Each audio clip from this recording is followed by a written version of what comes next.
कहानी की शुरुआत होती है गुजरात और राजस्थान की सीमा पर, जहां रेगिस्तान के बीचों बीच एक छोटा सा गांव बसा हुआ है। यहाँ किशन नाम का एक आदमी है जो शहर के बड़े सेठों से हैंडीक्राफ्ट का काम लाते हैं और गांव की महिलाओं को रोजगार देते हैं। किशन के एक छोटे से वर्किंग ग्रुप में दो महिलाएं काम करती हैं, लाजो और रानी। भले ही लाजो और रानी ने कभी स्कूल का मुंह नहीं देखा, वे पढ़ी लिखी नहीं थी, लेकिन उनके दिल में भी जिंदगी को अपनी शर्तों पर जीने की एक दबी हुई ख्वाहिश है। रानी की जिंदगी आसान नहीं रही। उसका एक 15 साल का बेटा है जिसका नाम गुलाब है। गुलाब अपने पिता की तरह ही ट्रक चलाने का काम सीख रहा है। बहुत साल पहले एक भयानक सड़क हादसे में रानी के पति की मौत हो गई थी। उस वक्त रानी की उम्र 16 या 17 साल रही होगी। इतनी कच्ची उम्र में ही विधवा होने के बाद रानी के कंधों पर पूरे परिवार का बोझ आ गया। तब से लेकर आज तक उसने हर मुसीबत का सामना करते हुए अपने परिवार को बखूबी संभाला है।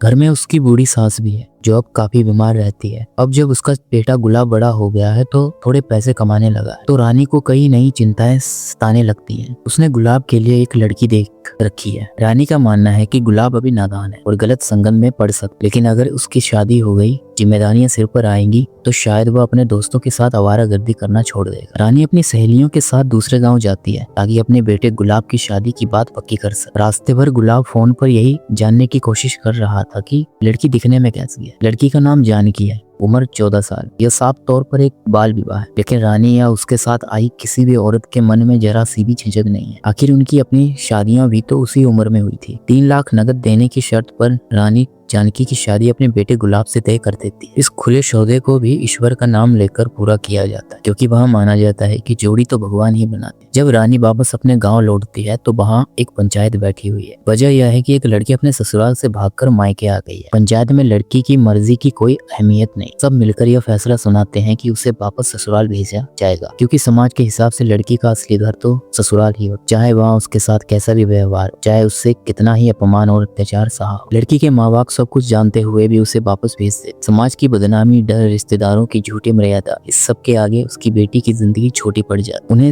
यह भी फर्क नहीं पड़ता है कि ससुराल लौटकर वह लड़की किस हाल में रहेगी या वह खुद को ही खत्म कर देगी। हम देखते हैं कि किशन जो अब गांव में है, उसने कभी शहर में रहते हुए एक पढ़ी लिखी लड़की से शादी की थी। उसकी इस लव मैरिज ने गांव के ठेकेदारों की नजरों में समाज की इज्जत को मटियामिट कर दिया था। खानदान की इज्जत के नाम पर उस लड़की को जबरन वापस भेज दिया गया। जाते वक्त उस लड़की की आंखों में सिर्फ आंसू नहीं थे, बल्कि अपने ही लोगों और अपने पति द्वारा मिले उस विश्वासघात की गहरी पीड़ा थी। गांव में एक डांस कंपनी ने अपना डेरा जमाया। ये कंपनी यहाँ कई दिनों तक रुकने वाली है। इस कंपनी की जान और सबसे बड़ा आकर्षण है बिजली, जिसके मंच पर आते ही पूरा गाँव उसकी एक झलक पाने को बेताब हो जाता है। उसकी हर लचक के साथ लोगों की धड़कनें थीकने लगती है। लेकिन बहुत कम लोग जानते हैं कि यह बिजली रानी की बचपन की सहेली। उनकी यह दोस्ती तब शुरू हुई थी जब वे महज 14 से 15 साल की थी। रानी को वो दिन याद है जब उसका पति अक्सर बिजली के पास जाया करता था। एक रात बिजली खुद रानी के पति को नशे की हालत में उसके घर छोड़ने आई। तब रानी इतनी भोली और नादान थी कि उसे बिजली में एक शुभ चिंतक नजर आई। उसने बिजली को खाना खिलाया और रात भर उससे बातें करती रही। उसे अंदाजा ही नहीं था कि उसके पति और बिजली के बीच क्या रिश्ता है। रानी के पति की मौत के बाद भी बिजली का आना जाना नहीं रुका।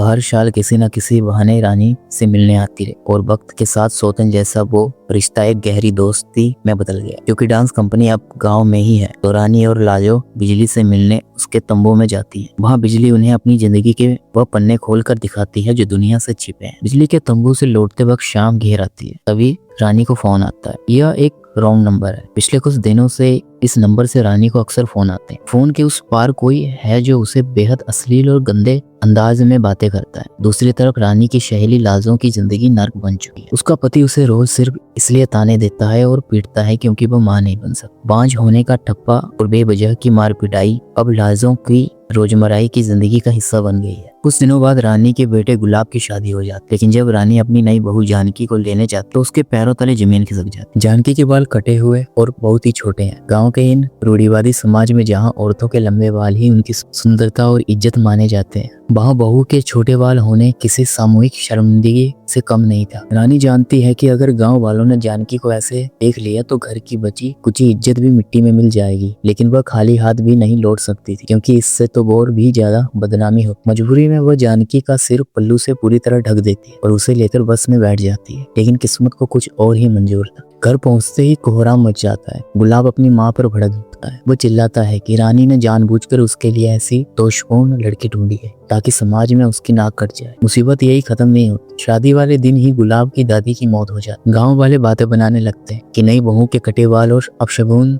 देखकर बुढ़िया को सदमा लगा और वह मर गई। पर समाज को तो बस ताने मारने का एक बहाना चाहिए था। जैसे जैसे समय बीत रहा है, रानी को अपने बेटे गुलाब में अपने ही पति की परछाई दिखने लगती है। बंद कमरे में जब बहू जानकी के साथ मारपीट और जोर जबरदस्ती की आवाजें आती हैं, तो रानी का कलेजा कांप उठता है। वो जानती है कि वहाँ क्या हो रहा है, क्योंकि उसने खुद परसों तक यह सब सहा है।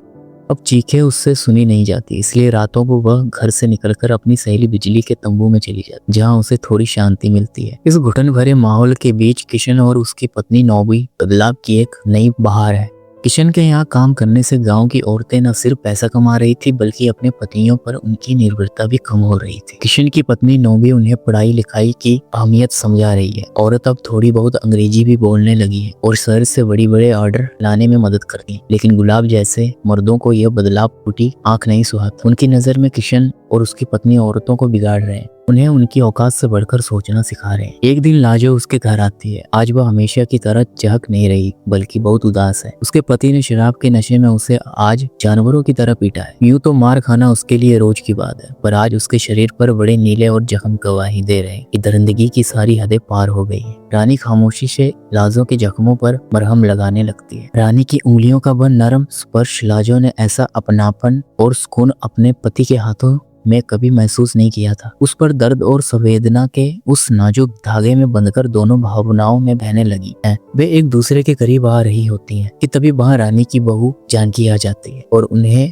झटके से एक दूसरे से अलग होना पड़ता है। अगली सुबह गुलाब के दोस्त घबराए हुए रानी के पास आते हैं। खबर मिलती है कि गुलाब बड़ी मुश्किल में। वह जहाँ अक्सर अपनी हवस मिटाने जाता है, वहाँ बिना पैसे लिए चला गया था। उसका पिछला हिसाब भी बाकी था, इसलिए वहाँ के दलालों और गुंडों ने उसे बांधकर बंदी बना लिया है। एक माँ की मजबूरी देखिए, उस बेटे को छुड़ाने के लिए जो रोज उसका अपमान करता है, रानी को किशन से मदद मांगनी पड़ती है। इतना ही नहीं, उसे उस बेटे की जान बचाने के लिए अपना मंगलसूत्र तक बेचना पड़ता है। दूसरी तरफ घर के बाहर एक अलग ही मुख प्रेमी कहानी चल रही है। एक लड़का रोज दूर गांव से साइकिल चलाकर आता है। वह घर के अंदर नहीं आता, बस दूर से जानकी को एक नजर देखता है और वापस चला जाता। कभी कभी वह जानकी के लिए चुपके से किताबें भी छोड़ जाता। असल में यह लड़का उसकी जानकी के स्कूल का साथी है। वे एक दूसरे को पसंद करते थे, लेकिन वह गरीब था। जानकी के घर वालों की मुंह मांगी रकम नहीं दे सकते, इसलिए यह रिश्ता नहीं हो पाया। अब राज खुलता है कि जानकी के बाल छोटे क्यों थे। इधर रानी का बेटा गुलाब दिन ब दिन बदतर होता जा रहा है। वह अपनी पूरी तरह जानवर बन चुका है। वो बेश्याओं के पास जाता है। रानी ने सोचा कि बेटे की शादी कर देगी तो जिम्मेदारी के बोझ से वह सुधर जाएगा, उसकी अपनी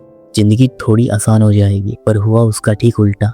आज जब वह जानकी की हालत देखती है तो उसे डर लगता है कि जानकी का आज रानी की कल जैसा है। ऐसा लगता है कि जानकी का भविष्य भी रानी की तरह ही अंधेरा और आंसुओं में लिखा जा चुका है। एक दिन बिजली अपने मोटर सवारी पर लाजो, रानी और रानी की बहू जानकी को बिठाकर गांव से दूर एक पुराने किले के खंडरों में ले जाती है। गांव के चार दीवारों से दूर खुले आसमान के नीचे उन तीनों को पहली बार आजादी का असली महत्व समझ आता है। रानी और लाजो को लगता है कि बिजली की जिंदगी कितनी हसीन है, ना समाज की फिक्र, ना घर की जंजीरें, बस पूरी दुनिया में बेफिक्र होकर घूमना। बातों बातों में जब बच्चे का जिक्र छिड़ता है तो लाजो का दर्द झलक आता है। वह रूहां से होकर कहती है कि शायद मैं भी माँ नहीं बन सकती, मैं बांझ हूँ। तभी बिजली एक ऐसी बात कहती है जिसे सुनकर लाजो के होश उड़ गए। बिजली कहती है कि कमी तुम में ना हो सकता है कि तेरा पति नपुंसक हो। लाजो हैरान रह जाती है। उसे आज तक कभी सुना ही नहीं था कि कोई मर्द भी बांझ हो सकता है। गाँव में तो औलाद न होने का सारा दोष सिर्फ औरत के सिर डाला जाता है। बिजली सलाह देती है कि वे डॉक्टर के पास जा सकते हैं, लेकिन लाजो जानती है कि उसका पति और समाज कभी इसकी इजाजत नहीं देंगे। तभी बिजली उसे एक दूसरा गुप्त रास्ता बताती है। एक बाबा है जो तुझे बच्चा दे सकता है। शाम को जब बिजली वापस अपने डेरे पर लौटती है तो उसे अपनी दुनिया हिलती हुई नजर आती है। डांस कंपनी के मालिक मिश्रा ने एक नई कम उम्र की लड़की को काम पर रख लिया है। इस धंधे का यही काला सच है। एक के बाद दूसरी, दूसरी के बाद तीसरी, तीसरी के बाद पुरानी लड़कियों को दूध में पड़ी मक्खी की तरफ फेंक दिया जाता है। लेकिन इस अंधेरे में एक उम्मीद की किरण है। राजू इस कंपनी में काम करता है और बिजली का दीवाना है। वो बिजली से कहता है कि वह उसे लेकर भाग जाना चाहता है और उससे अपनी रानी बनाकर रखेगा। अगली रात बिजली छुपते छुपाते रानी और लाजो को लेकर उस बाबा के पास जाती है। योजना के मुताबिक लाजो उस बाबा की गुफा में अंधेरे में साड़ी उठाकर आंखें बंद करके लेट जाती है। उसके मन में डर है, संकोच है, लेकिन जैसे ही वो बाबा उसे छूता है तो लाजो की आंखों से आंसू बहने लगते हैं, क्योंकि आज तक अपने पति के साथ उसने सिर्फ हवस और जानवर जैसा व्यवहार महसूस किया था। लेकिन उस बाबा का स्पर्श उसमें एक ठहराव था, एक सम्मान था। बिजली ने सच ही कहा था, वो बाबा औरतों के लिए एक मायावी प्रेमी है। उस रात लाजो ने जाना कि प्यार और हवस के बीच का फर्क क्या होता है। उसे पहली बार लगा कि वह सिर्फ एक शरीर नहीं, एक इंसान है। वह सचमुच कामदेव का कोई रूप लग रहा था। रानी को फिर से उसी रॉन्ग नंबर से कॉल आता है, लेकिन इस बार उस आदमी की आवाज में वह पहले वाली अश्लीलता नहीं है। वह रानी के सामने अपना दिल खोलकर रख देता है, अपना असली नाम, अपनी असली उम्र और अपने गहरे अकेलेपन को सच उसे बताता है। रानी ने पिछली बार गुस्से में उसे सब बता दिया था। मैं एक विधवा हूँ, एक बड़े बेटे की माँ हूँ और मेरी उम्र ढल रही है। अगर इसके बावजूद मुझसे बात करनी है तो कर। तब उस आदमी ने फोन काट दिया था, लेकिन आज वह सब कुछ जानते हुए भी फोन कर रहा है। उसने रानी के सच को स्वीकार कर लिया है। रानी के सुने जीवन में एक अजीब सी दस्तक है। उस रात तीनों सहेलियां गांव के एक सुनसान तालाब पर जाती हैं। वहां कपड़ों के साथ साथ अपनी सारी शर्म और बंदिशें उतार कर वे पानी में आजाद होकर नहाती हैं। वह कुछ पल उनकी जिंदगी के सबसे सुकून भरे पल होते हैं, लेकिन सुबह होते ही वही पुरानी बेड़ियां उनका इंतजार कर रही होती हैं। गांव लौटते ही आजादी का नशा उतर जाता है। एक दिन जानकी का पुराना प्रेमी फिर आता है। वो दरवाजे पर जानकी के लिए किताबें छोड़कर जा रहा होता है कि रानी की नजर उस पर पड़ जाती है। वो लड़का रानी को देखते ही भाग जाता है, लेकिन रानी देख लेती है कि कैसे जानकी दौड़कर उन किताबों को सीने से लगा लेती। कुछ दिन बाद वो लड़का हिम्मत करके घर के दरवाजे तक आ जाता है। वो जानकी को अपने साथ भगा ले जाने चाहता है। उसने शहर में नौकरी ढूंढ ली है और एक नई दुनिया बसाना चाहता है, लेकिन रानी बीच में आ जाती है। मुझे पुलिस में रपड़ लिखवानी पड़ेगी, देख क्या रहा है, भाग यहाँ से। इधर लाजो के लिए एक बहुत बड़ी खुशखबरी। 1 महीना हो गया है, उसे उल्टियां शुरू हो चुकी हैं। वह गर्भवती है। बाबा का आशीर्वाद काम कर गया है, लेकिन 2 महीने बीत जाने के बाद भी वह अपने पति को यह खुशखबरी नहीं सुना पाई। वह सही मौके का तलाश में है, जब वह उसका पति अच्छे मूड में हो। आज भी उसने कोशिश की, लेकिन जवाब में पति ने उस पर खाना फेंक दिया और उससे धक्के देकर चला गया। रानी की मुसीबतें कम नहीं हो रही है। गुलाब की शादी के लिए उसने गांव से सुदखोर से 30,000 उधार लिए थे। उसकी एक भी किस्त वो पिछले 3 महीने से नहीं चुका पाई है। ब्याज पर ब्याज चढ़ता जा रहा है और कर्ज का ये बोझ उसे धीरे धीरे निगल रहा है। उधर बिजली को लगता है कि उसने सच्चा प्यार मिल गया। उसके सहकर्मी राजू ने वादा किया है कि वह उसे इस नर्क से दूर ले जाए और अपनी रानी बनाकर रखेगा। रात के अंधेरे में वह बस स्टैंड पर मिलते हैं। राजू उसे अपने साथ दिल्ली ले जाने की बात करता है। चल भाग चलते हैं, या फिर दिल्ली साइड चलते हैं। मैं बिजनेस का सारा तामझाम संभाल लूंगा और तू पहले की तरह रानी बनकर रहेगी। सच में आग लगा देंगे मार्केट में। बिजली का वह सपना भी कांच की तरह टूट जाता है। उसे समझ आ जाता है कि राजू उससे प्यार नहीं करता। वो उसे इस नर्क से निकालकर उसे दिल्ली ले जाकर उसका नया दलाल बनाना चाहता है। बिजली ने गलत सोचा था कि वह कभी घर बसा सके। नवरात्रि शुरू होने वाली है। घर में एक नया कलेश खड़ा हो जाता है। रानी देखती है कि उसके बक्से से पैसे गायब है। शक की सुई सीधे उसकी बहू जानकी पर जाती है। रानी आरोप लगाती है कि जानकी ने वह पैसे अपने प्रेमी को दिए होंगे, लेकिन सच तो यह था कि पैसे जानकी ने नहीं बल्कि गुलाब ने चुराए, ताकि वह कोठे पर अपना शौक पूरा कर सके। रात में जब गुलाब नशे में धुत होकर घर लौटता है और जानकी उससे पैसों के बारे में पूछती है तो वो जानवर बन जाता है। वह जानकी को बुरी तरह पीटना शुरू कर देता है। रानी जब अपनी बहू को बचाने बीच में आती है तो गुलाब अपनी माँ को भी नहीं बख्शता। वह गालियां देता है और अपनी माँ के चरित्र पर ऐसा घाव करता है जो कभी नहीं भरेगा। समझ में आया मेरे बाप ने तुझे क्यों छोड़ दिया, यह कहकर वह घर से निकल जाता है। बेटे के मुंह से यह बात सुनकर रानी अंदर तक मर जाती। दूसरी तरफ दशहरे से ठीक एक रात पहले बिजली के साथ वही हुआ जिसका उसे डर। कुछ लड़की ने जो ग्राहक बनकर आए थे अपने दोस्तों के साथ मिलकर उसका रेप किया। भले ही वह एक नचनिया है, उसका काम लोगों का मनोरंजन करना है। उधर रानी ने एक फैसला कर लिया है कि वह